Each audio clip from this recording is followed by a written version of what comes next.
50% of adult Americans regularly take supplements. Vitamin is proxy for health. It's basically all of our hopes and dreams like wrapped up in a pill form. Americans love their supplements. They really specifically seem to be addicted to them.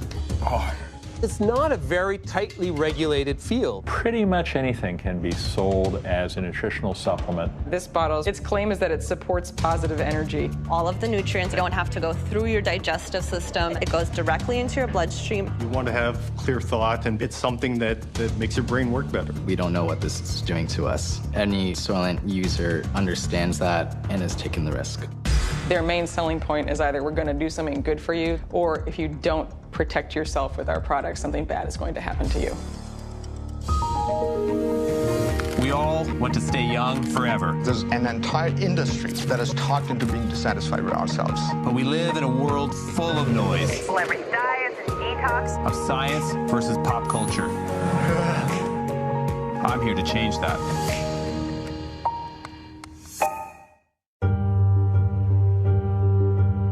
Do you guys take vitamins at all? Absolutely, every day. I take vitamin D sometimes.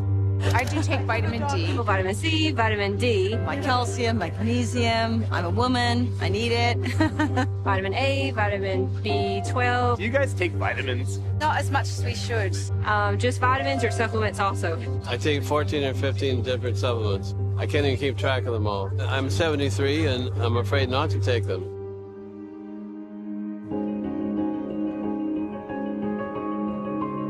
We really have internalized this idea that vitamins and supplements are good. By 2022, vitamins are going to be worth over $200 billion. Studies show that over half of all Americans take a vitamin or a supplement, and there are over 80,000 supplements on the market. We're talking about a huge, massive industry. We've been told we're supposed to take our vitamins. We've been told this is a good thing to do. What are these pills? Do they really work? Do they really deliver what they promise?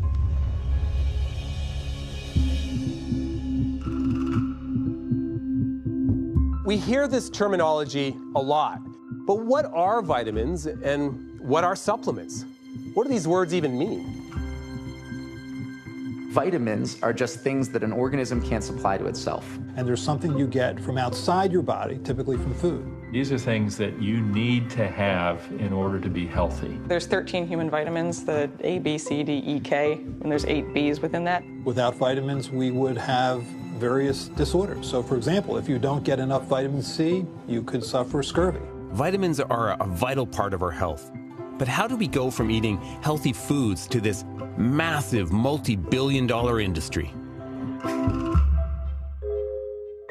In her book, Vitamania, Catherine Price states that we are putting far too much importance in the vitamins that we take. It's almost like the word vitamin is proxy for it's good for you. Yeah, vitamin is proxy for health, wellness, vitality, longevity, all of those things. It's basically all of our hopes and dreams like wrapped up in a pill form. Why do you think that is? The name vitamin comes from a Polish biochemist named Casimir Funk. He had hypotheses about thiamine, which is B1, and several other substances that we now know of as vitamins. He wanted to call them vitamines, which was a combination of vita, the Latin word for life, and amine, because he thought that was the type of chemical that they all would turn out to be. And they also had other words that people were trying to get to use for those substances at that time. For example, food accessory factor, food hormone. Take a second and pause and think, if they actually had become known as food accessory factors, I do not think we would have an almost $40 billion a year industry based around them. That just wouldn't work. What started it? Like, what made people think that vitamins are going to do this for them? The crazy thing about vitamins is that actually they're pretty recent. The vitamin industry really only took off in the 1930s because that's when we were able to start manufacturing man-made versions of vitamins, and they were successful from the start. This one thing is going to make us live longer, better, happier, healthier lives. It was only a matter of time before vitamins were for everyone and they could cure everything, and then everyone else wants to participate in that same miraculous healing. If you go back in history, and you look at some of the first ads for vitamins, it was presented as if wholesome families take their vitamins. It will make you healthy. It'll make you stay young. Women were supposed to take vitamins to make themselves better wives. Vitamins were pushed on the idea that they were going to help us fight the Nazis. It was believed, and this is actually a myth, that taking vitamin A would help the soldiers see at night and defeat the enemy. And then vitamin-infused donuts, which makes a good food even better. Patriotism helped put vitamins in the public eye. But there was one key development that sent the vitamin craze into overdrive. Linus Pauling was one of the greatest scientists of the 20th century. Albert Einstein referred to Pauling as a real genius. And I guess maybe you're so right for so long that you can't believe you would ever be wrong. But he was wrong about vitamins. He decided that more was better, and that getting vitamins the way you're supposed to get them, which is to say naturally in foods, wasn't good enough, that you need to be getting them from another source. Pauling claimed that taking 1,000 milligrams of vitamin C a day could cure the common cold. While the recommended allowance of vitamin C varies, it typically falls between 40 and 90 milligrams, a fraction of the Pauling recommendation. And so that's a testable hypothesis. You can look at people who've gotten the common cold and treat them with large doses of vitamins, or not treat them with large doses of vitamins, and then see how they did. And that study's been done again and again, and vitamins don't treat the common cold. But he sort of gave us that notion that it could, and it's a notion that hasn't gone away. And vitamin C flies off the shelf during cough and cold season. Pauling claimed that vitamins were the key to a wide range of health problems. Over the course of 10 years, Pauling's vitamin C claims evolved from a cure for the common cold to a tool to be used to fight cancer. I think what happened was, as he got older, he just lost his mind. Maybe there's a very fine line between genius and madness, but whatever it was, he just lost all his ability for reason. By 1986, Pauling was promoting mega doses of vitamin C, as high as 10,000 milligrams a day, as a key to controlling heart disease, cancer, and even slowing the aging process. Pauling reportedly took 18,000 milligrams of vitamin C daily. He ultimately died of prostate cancer. But the irony of his death didn't affect the boost he had given to the idea that mega doses of vitamins were the cure for everything. Which brings us to the current state of the industry, with marketers slapping the term vitamin on hundreds of products, despite a lack of evidence that any of them actually work. So many vitamin products, it's insane. This is vitamin coffee. It's got vitamins infused right into the beans, I guess. I like coffee. Vitamin beverages. This one's supposed to be filled with electrolytes. It's also filled with a lot of sugar. Tastes okay. Tastes like a fruit punch. A vitamin spray. Let's give it a try. Oh, calcium infused drink. Is this the best way to get your vitamins? This website's about vitamin vaping. That seems extreme, kind of counterproductive. A vitamin cream, and your skin is supposed to absorb the vitamins. Smells good. I do like this one. This is vitamin beer, because we all need an excuse to drink more beer. We'll see if this cream helps this old mug. I'm not confident. This is vitamin-infused underwear. Don't know how that would work. This is a vitamin patch. It's a B patch super energy formula. Just so I'm gonna have energy throughout the day. So that's it. It's all natural too. So yeah, it's a really natural way to get your vitamins.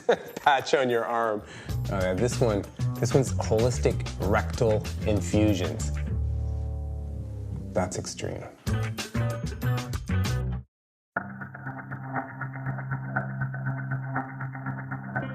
You know, when I was a kid, I used to take Flintstone vitamin.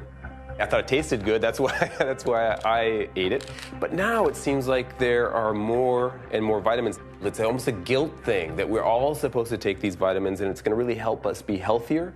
And the vitamins and pills just keep coming. We've got this one, 4 capsules 2 times a day. That's a lot of your classic vitamin C. Funny how many people think they're supposed to take that. And here we've got a all-natural product. And it's funny, people think, well, all-natural, it's this pill. And a multivitamin. Not a lot of evidence to support it, but this stuff sells, and people feel compelled to take it. So I'm really curious what the science says. Multivitamins come with a big promise. They are presented as a way of fixing our nutritional deficiencies, a pill that gives us 100% of our daily recommended intake of vitamins and minerals. Multivitamins are basically insurance policies in pill form. That is why most of us take them, to make sure our bases are covered. I think that's how this industry largely sells itself. It's, do you really think you're eating healthy enough? Are you really eating a balanced and nutritious diet? It's not easy to appeal to our notion that we're not.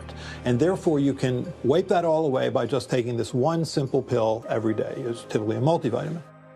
Most of the foods that we eat, processed foods, have been supplemented with vitamins. So probably you're not deficient in vitamins, unless you have a very poor diet. So when you take a multivitamin and you say, my bases are covered, technically they probably already were covered. It's very hard not to get what you need. I mean, think about the people who don't eat particularly healthy diets. I mean, do they have scurvy? Do they have rickets? Do they have pellagra? Do they have these vitamin deficiencies? No, because they're getting the vitamins that they need, even though they may not think that they are. So the multivitamin is insurance.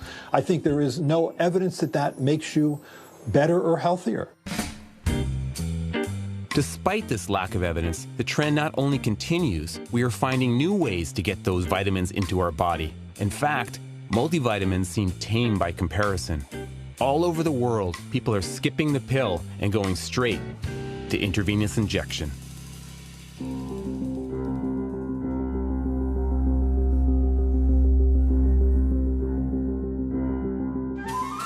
How far we've come since Flintstone vitamins. I love those. All of the nutrients don't have to go through your digestive system as you eat it and digest it and process it. It goes directly into your bloodstream, hits every organ that it needs to, and then the rest, they're all water soluble, so you just pee the rest out.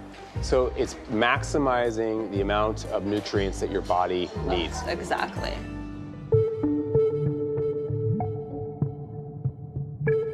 Tell me a little bit more about exactly what you've put in these bags. So we got vitamin C, magnesium chloride, taurine, B complex, and then because a lot of people are deficient in B12, we do an additional B12 on top of that. I have to say, it feels strange, slightly cold. And I should be able to feel an energy boost immediately after. So not only am I getting long-term benefit, Right. I'm getting a sort of a short-term. Immediate. Yeah, for sure. And plus there's a lot of hydration in the liquid too as well. And I think a lot of people are actually walking around very dehydrated. I don't know why anyone would even choose to do this. You're basically feeling better, not because of the vitamins in the IVs, but because you're rehydrating yourself, something that you can do with just plain water. The idea that you would put something directly into your bloodstream, that there's no good evidence that it helps you, is crazy. The minute you inject something intravenously or you take these very concentrated forms of vitamin, you're doing something that's profoundly unnatural. So you don't think we can get it through eating fruits and vegetables? I think a lot of health experts would agree that you would have to eat a lot of it. And at the same time, a lot of people have chronic digestive issues now, and all of these things make it hard for us to even absorb what we need to absorb. Through the stomach. Through the stomach. It's amazing, though, that people would think that, that we're not created correctly, that we need to do it differently. You have this tremendous number of bacteria on the surface of your intestines that help you do things like digest food, that help you do things like bring vitamins into your lymphatic system and ultimately into your bloodstream. So that's the way we're made. That is what's natural. The users of IV therapy are falling for a very common misconception about vitamins. If a little bit of vitamins is good, then a lot of that vitamins is better. And this is one of my favorite examples. Here is Katy Perry, one of the world's most famous stars, and she's holding up a bag of all of the vitamins she takes every single day. Allegedly, Katy Perry takes 26 different supplements every day. That is really the idea that more is better. I think it's human nature to think that more is better. The danger is when we think more is better, when there's no evidence for that. More's not better with a lot of things. I mean, more oxygen isn't better. You can buy, it's called vitamin E1000. It's 1,333% of the recommended daily allowance of vitamin E. You would have to eat 1,670 almonds, a rich source of vitamin E, to get that. What's in that one gel cap? You're not meant to eat 1,667 almonds. I mean, your stomach is only so big for a reason. There's about 50 milligrams of vitamin C in an orange, which means this 1,000 milligram pill equals 20 oranges. That's up to 10 times the recommended daily intake of vitamin C. The FDA recommends about 2.4 micrograms of vitamin B12 per day, making these pills 416 times the recommended intake, or 1,100 eggs. A B1 pill is 90 times your needed intake, and the list goes on. That would be quite the breakfast. In fact, your body can only absorb so many vitamins, which means the rest is, well, expensive waste. But is this a big deal? Well, the minute you entered the world of taking vitamins vastly in excess of the recommended daily allowance, you are doing something that is profoundly unnatural, where many studies have shown could certainly hurt you. Too much of a vitamin can be a bad thing, such as vitamin E. We know that that can increase your risk of cardiac problems. You can have these vitamin C associated kidney stones that are caused by taking too much vitamin C. Vitamin A can actually be harmful to your bones if you're taking too much of that. And we know that sometimes too much iron can also be harmful as well. With food sources of these vitamins, it's very difficult, if not impossible, to overdose. With pill forms of these vitamins, you can definitely overdose and make yourself extremely ill.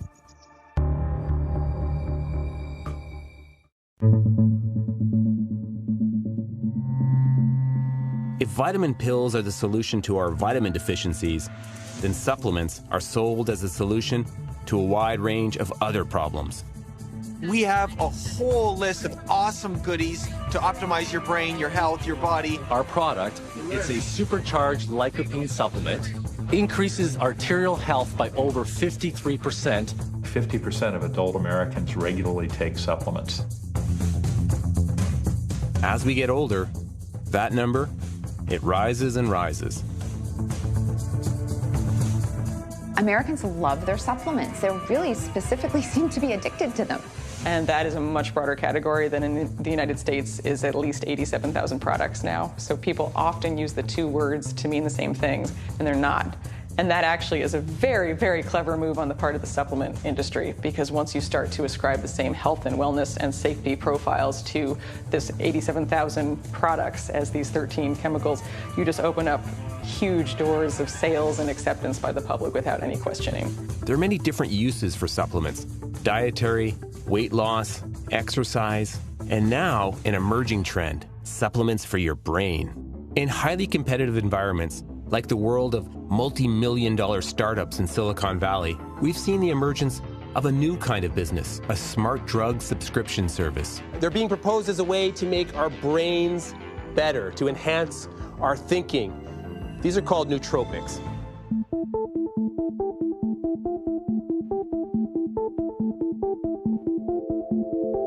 Hank, we're at Stanford, the heart of Silicon Valley. Do you think that there is an increased willingness to try supplements and vitamins because people want the competitive edge? Being in the middle of Silicon Valley is a really interesting experience. Because Silicon Valley thinks it can fix everything, people have turned that to themselves. Every day, millions of dollars are at stake. People work ridiculously long hours. It's no wonder people are trying to get an edge. Silicon Valley-based Human is capitalizing on the enhancement trend with a subscription service that delivers a variety of nootropics to its users every month, with different formulas designed to enhance memory, increase alertness, improve mood, and optimize sleep. So these really are vitamins and supplements for the brain. Nootropics, I would say, is like an umbrella term capturing compounds that exist in the universe that have some ability or function to improve some aspect of cognition or thinking. So things like reaction time, inspection time, working memory capacity, these are all notions of how we process information and learn and make decisions. Dwayne Hewitt is a scientist and drug development professional. He's also an avid nootropics user. My parents had a big cupboard of vitamins, and they subscribed to Prevention Magazine and were into health. And so I started making my vitamin stacks back then. You were stealing vitamins from your parents' cabinet. I was stealing booze, man. That's the difference between the two of us. Yeah. Let's put some numbers on this. How often are you taking some kind of nootropic? Like once or twice a week. Tell me why. You want to have clear thought and be able to function better, because I'm reading a lot of journal articles and papers, so it needs concentration. It's something that makes your brain work better. Do you think there's increasing pressure on individuals to sort of maximize their brain power? More and more. the differentiating factor between winners and losers. We're no longer like physical muscles anymore. More and more of us will have jobs that relate to our cognitive function. So when there's such a monetary economic incentive to pursue any advantage, people will do it. You are better able to achieve a flow state and be at your peak, more sustained. Nootropics are the cutting edge, right, of the technological advance in some respects with vitamins. They're absolutely a technology. These are tools that enhance our ability to manipulate and control our environments or ourselves. A computer allows us to manipulate data, outside of ourselves. Why can't we build technologies that manipulate our inner machine? And for you, you find measurable benefits. It's hard to quantitate, and I think some of the benefit is actually mood elevation, which can help you think, but then it's separating out the subjective mood elevation versus trying to get an objective handle on what's the real benefit, right? Nootropics are quite often portrayed in the popular press as if they work. What's the evidence actually say? It's pretty weak. Some of the studies show some small benefits. Some studies show no benefits. Some studies show detriments. You can cherry pick your studies. But overall, looking at all the studies, show little to no effect. The science on nootropics isn't definitive, but the research continues and the market grows. Of course, other high-tech supplements are now flooding the market, and one in particular seems pretty extreme. What if we could supplement, well, everything? The alternative food industry, it was invented by programmers who felt like taking a lunch break would impact their productivity. So instead, they developed a drink that was essentially like astronaut food, that it was everything they needed so they wouldn't have to take the time off to eat. For example, there's this product called Soylent, which is supposed to be kind of like a standalone meal that gives you everything you need. Created by a software engineer, Soylent was launched through a crowdfunding campaign in 2013. This meal replacement concept aims to provide optimal nutrition without the hassle of meal planning, preparation, or flavor. It's very neutral, very boring. It's just a beige liquid. It tastes kind of like oatmeal. Soylent is kind of the only practical thing when trying to balance what is healthy, affordable, and convenient. When I drink it, I think about how much time I've just saved or how much money I've just saved. I work a lot. I might have 40 minutes of standby time when I'm on a job. I can have one Soylent meal, which works out to $2. And I know that I've saved time, I've saved money, and it's a lot healthier for me. Soylent appeals to a certain type of person, someone who is more interested in the health and efficiency of food rather than taste. But is Soylent actually healthier? A long-term study of the long-term use of Soylent doesn't exist because it's so new, so we don't know what this is doing to us. Any Soylent user understands that and is taking the risk. Soylent's launch made headlines. While the concept of a dietary supplement is nothing new, Soylent promoted itself as a technological advance that allowed its users to transcend a basic biological need with the mantra, "Free your body." It's just such an extreme way to live. I don't think it would be appropriate for 99.9% of the people who are on the planet. It's not for everyone, and it's 100% for me. I can say without a doubt that when I was strictly on instant ramen and jalapeno taquitos, I just felt like complete garbage, and now I feel pretty damn good. Food is so much more than nourishment. It's social, it's emotional. You get together with people and eat. It's part of being a human being. And just taking a Soylent, that just cuts out all of that enjoyment that food really should be about.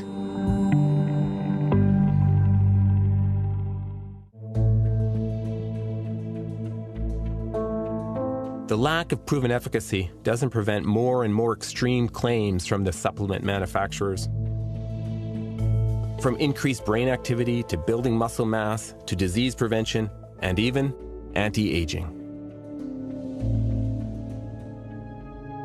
The fountain of youth compressed into a daily pill, Elysium Health made headlines in 2015 with the claim that their supplement, called Basis, could slow down and perhaps halt the aging process. Founded by MIT anti-aging visionary Leonard Garante and launched with a scientific advisory board with 5 Nobel Prize laureates, even skeptics were eager to learn more. Can we actually slow down aging? Diseases that occur late in life really are a result of damage that begins at the cellular level. As a cell gets older, it loses its ability to repair damage to DNA.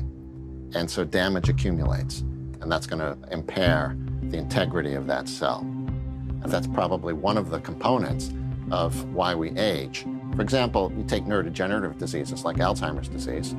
That's a gradual process that occurs because of the accumulation of bad proteins. They accumulate when we get older because we don't repair fast enough, and that leads to diseases.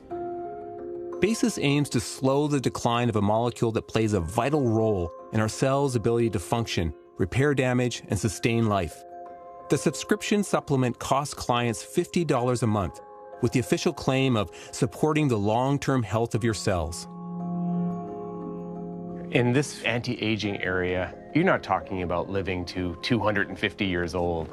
You really want to make people healthier, right? The way I think of aging is health maintenance and maybe life extension, quality of life, being able to work, do your job, do what you like to do, be able to pursue your hobbies, and stay healthy, not be addled with illness or disease as long as possible. Basis went to market off of animal trials alone, with the hope of using its profits to follow up with clinical trials on humans. A risky choice for a company backed by venture capitalists to the tune of $20 million. How can these claims be made without solid clinical evidence to back them up? That's the thing. Elysium is classified as a supplement, and in the US, supplements face minimal regulations. One of the reasons that we have all these claims about supplements is because it's not a very tightly regulated field. It's not like pharmaceuticals where there has to be a whole bunch of evidence to support what's being said. How is the supplement industry able to get away with making claims that are too good to be true? The nutritional supplement market is largely fraudulent. There's very little evidence that any of it works. It's a huge industry. It's, in the United States at least, a very well-protected politically industry. And it falls into this interesting gap in regulations where unless the FDA can show that it affirmatively hurts you, pretty much anything can be sold as a nutritional supplement. They can't say that a dietary supplement cures, treats, prevents, or mitigates a disease because that would be a drug claim, and that would get it in trouble with the FDA. If you don't use those words, you can say all sorts of other things or have suggestive labeling that gets across the very same message, and you will not have broken any rules. You can't say it cures or treats a disease, but you can say that it improves a health system. In other words, you can say things like boosts the immune system, reduces stress, helps with heart health. They always use very positive verbs, but they don't actually say very much. This bottle's pretty funny because its claim is that it supports positive energy. Hey, who doesn't want positive energy? Like, can't say no to that. Nutritional supplements are a huge loophole in our health safety and efficacy framework. Because the industry is not held to any sort of standard, therefore they can make those kinds of claims. Most things that are sold for health purposes need to be proven safe and effective. Nutritional supplements don't. It gets worse. Beyond a lack of adequate regulation, research has shown that supplements often don't even contain the ingredients listed on the bottle. When you look at these bottles, there's no way to tell that what it says on the label is actually in the bottle. And it's impossible to know if it actually will do what it says it does, because that's just not required to be tested. These supplements, they can contain all sorts of other things like corn, wheat, soy, things people can be allergic to, but these items may not even be on the label. There is not a week that goes by when there is not some supplement being called off the market when it's found to contain some other product that's not on the label, or it's found to have caused harm or to cause death. Lots of studies have shown that many vitamins and supplements are contaminated. They don't even have in them what they claim to have in them. In addition to that, many supplements and vitamins actually have in them a pharmaceutical product. One of the best examples of this is something that was called the herbal Viagra. And the idea was this was a non-pharmaceutical Viagra, and it really worked. It really did. You know why? It had Viagra in it. Not knowing the accuracy of supplement labels is cause for concern. Mislabeling of supplements can have significant consequences: allergic reactions, contamination, and interference with other medication.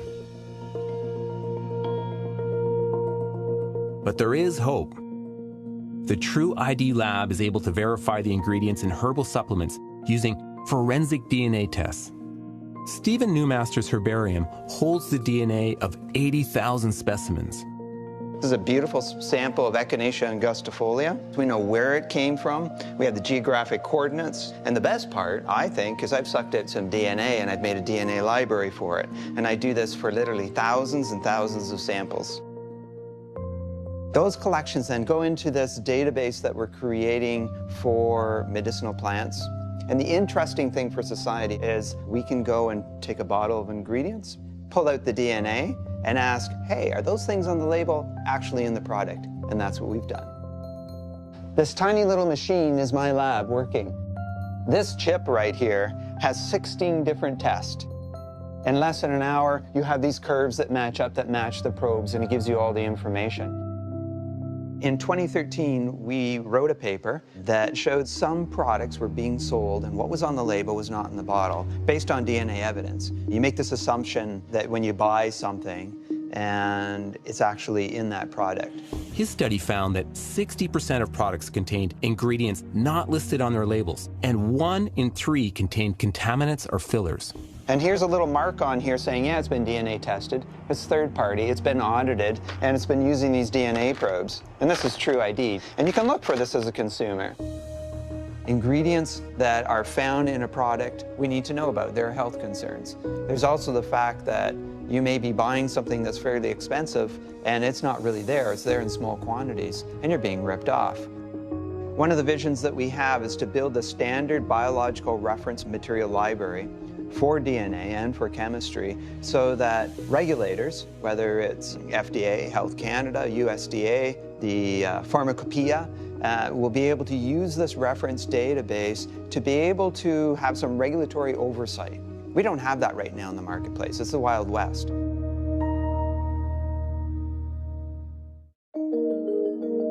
There is an assumption that supplements are pure, they're natural, and that they are largely harmless. They're kind of presented as the antithesis of the pharmaceutical industry. It's interesting because they're often portrayed as natural. It's hilarious to me and sad that people think that supplements are somehow natural, because they're the exact opposite. They see products of quote-unquote pharmaceutical companies, like vaccines, for example, as being unnatural, that it's an act against nature, whereas this other group of products, supplements and vitamins, are in concert with nature, which is ironic considering that you're taking them by an unnatural route at quantities you would never be exposed to in nature. I give credit to the PR people in this industry for being able to sell something that is exactly the opposite of what it actually is. It's interesting to me how big pharma is this big, evil corporation wanting to get money from you, but big supplements aren't. Big natural, their whole thing is preying on fears about death or not living whatever some kind of natural life is. So there is a lot of fear-mongering. But again, that's sort of the oldest snake oil trick in the book. Their main selling point is either we're going to do something good for you that you haven't been able to find a solution for, or if you don't protect yourself with our products, something bad is going to happen to you. People are desperate. They're desperate to be healthy, and people prey on them, and it's sad. It's really sad. The marketers are selling it for a purpose, and that purpose is not to make you healthier, it's to make their bank accounts healthier. This is more than a $36 billion industry in the United States alone. It's an absolutely enormous industry, and these companies are not mom and pop farmers gathering herbs. They're very large companies, and also a lot of small companies that are totally sketchy and fly by night, and that you really don't want to be trusting. Considered by some to be a natural alternative to prescription pharmaceuticals, a growing portion of consumers are self-medicating with herbal supplements like St. John's wort. It seems like it does help some people with depression because it actually is an active substance that happens to do other things, which is that it interferes with upwards of 50% of pharmaceutical prescription drugs on the market because of the way that it's actually metabolized. So if you take St. John's wort, some of the medications it can interact with include antidepressants, which is kind of funny, organ transplant drugs, not funny at all. People have lost their kidney transplants because they've had an interaction with St. John's wort for their anti-rejection meds, and birth control. So there's a number of miracle babies who were born when their mothers were on birth control, but also taking St. John's wort. And then the bodybuilding ones, there have been full-on steroids found in these products, and you also have issues occasionally where they are tainted with arsenic or lead. For the weight loss supplements, those are often driven by stimulants, and they're actually the only substance that ever has been banned by the FDA in America was a stimulant called ephedra that was in a lot of these stimulant products that actually can cause heart attacks. I mean, people have died as a result of these products. Ephedra is a herbal supplement that was marketed as an appetite suppressant, claiming to promote weight loss and increase energy. Initial concern was brought to the FDA's attention as early as 1996, with more than 16,000 reports of adverse health effects. A variety of studies connected the use of ephedra with cardiovascular problems, including high blood pressure, stroke, and heart attack. The sale of supplements containing ephedra wasn't officially banned until 2004, unbanned a year later, and then permanently banned in 2006. 8 years and 155 deaths later. Far from being harmless, vitamins can actually increase the risk for things like cancer. For example, the word antioxidant is now right up there with words like natural and organic as being all good. If you look at people who eat diets rich in antioxidants, they tend to have a lesser risk of cancer, a lesser risk of heart disease, and live longer. So antioxidants are good. But if you look at people who take large excess quantities of antioxidants, they suffer more cancer and heart disease. Why? Because oxidation is the mechanism by which your body kills new cancer cells. Oxidation is the mechanism by which you clear out clogged arteries. You need oxidation. So you can actually take too much in the way of antioxidants. And 20 studies in all have shown that people who take excess antioxidants increase their risk of heart disease and cancer. And were this a regulated industry, I honestly think those vitamins would have a black box warning on them. So let's be clear, taking too many vitamins may increase your risk for cancer. Does increase your risk of cancer. A lot of these supplements are being marketed for people that are terminally ill or have an incurable condition. It gets people to spend money and time and effort on things that aren't helping them. Sometimes those things actually hurt them, and often they keep people from exploring things that might actually help them. We see these tragic cases from time to time of, say, children whose parents decide they should be treated naturally instead of getting modern medicine that could have saved their lives from cancer. Those are tragedies that come from people's desire to believe that there's a simple, natural solution. At the best, it's a waste. At the worst, it's life and death. We are falling for an inaccurate message from a multi-billion-dollar industry, one that spins the science and preys on our desire to live a healthy life. And unfortunately, it seems there's no end in sight.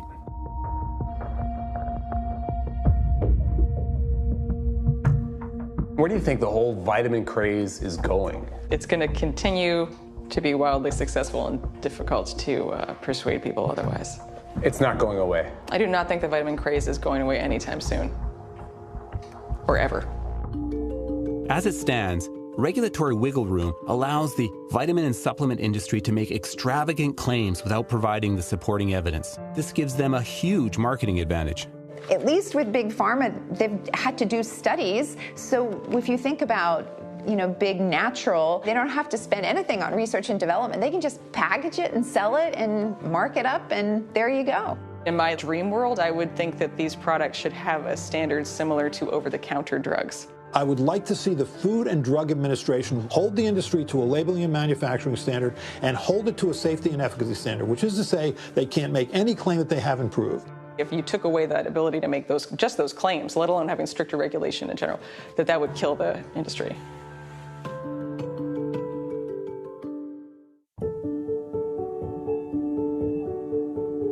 I think we're obsessed with vitamins because we want to have control over our health in some way. And because we want to cheat death. I think that's ultimately what it comes down to. But there's such a promise of health and vitality in the very word that we just find it irresistible. Those who push vitamins promise so much, yet it's mostly an empty promise. But there must be some situations when people should take vitamins. There's some times in life when maybe supplementation makes sense. When you're born, you are vitamin K deficient, so you need a shot of vitamin K, or you could suffer bleeding around your brain. In the first few months of life, you do need a supplemental vitamin D because you're not going to be getting outside to get that sort of 15 minutes twice a day of sunlight. If you're a woman of childbearing age, you need folic acid. That will avoid certain congenital deformities that can happen for your baby. But frankly, it's almost impossible to be folic acid deficient because folic acid is often provided in, rices and grains and breads. You can always get tested for deficiencies if you think you have a deficiency. And then you can work with a physician or dietitian to take the proper amount of that nutrient. And vegans, people who choose certain dietary restrictions for themselves. If someone's a vegan, they definitely need a B12 supplement because vegans can't get B12 any other way. But that's it. No one else should bother with vitamins? That's it. Under specific circumstances, such as when there is a clinically identified need, supplementation may be beneficial, but for most, they can't replace the natural way. Vitamins are beneficial. It's just we get them in the food that we eat. They're micronutrients, and you just need the small amounts that you get from your food. Let's take an orange, for example. An orange has fiber, it has vitamins in it, and it has fluid, so it makes you feel full for a long time. Now, a vitamin pill doesn't have the antioxidants, doesn't have the fiber, it just has the vitamin C that's in the orange, but you're missing out on all those other nutrients. Why would you want to do that? Catherine, are there particular categories of vitamins and supplements that you think are really problematic? Yes, there are. Bodybuilding, sexual enhancement, and weight loss. Those are the categories of supplements that are the most likely to actually have illicit drugs or drug-like compounds added to them. So what have we learned? While research continues, to date, vitamins are not some miracle solution. I think there's a lot of magical thinking. We want easy answers to things. They're not a fix to our complex health problems. I think we have a great desire for control in all areas of our lives, and that there's certain areas that you just can't control, including your health and your mortality, and that we really grab onto and reach for any kind of assurances that we can.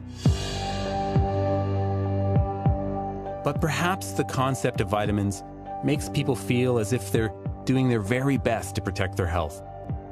This despite little evidence of benefit, and in the face of real evidence of potential harm. And here we are today where vitamins have gone from their original meaning and morphed into something that I think people just take to make sure they're not deficient in whatever it is that we need. The experts are in agreement. You don't need thousands of milligrams of vitamin C because you think you're getting a cold. You're just going to pee that out. It's a water-soluble vitamin. Bottom line is they're making an awful lot of money off of our beliefs and hopes. They're a distraction from what people really need to do to be healthy. There are clearly data showing that megavitamins can be harmful to people. Not might be, but in fact have been harmful to people. So be careful. There is a danger with vitamins and supplements of feeling a sort of ingratitude for the things that we already have that are in themselves fully whole and don't need to be supplemented. So, what's the conclusion? Well, I took Flintstone vitamins when I was growing up, but I'm not taking any supplements right now at all. We should get our vitamins from the food that we eat, and we should avoid this whole industry, which is really causing a lot of us to make expensive pee.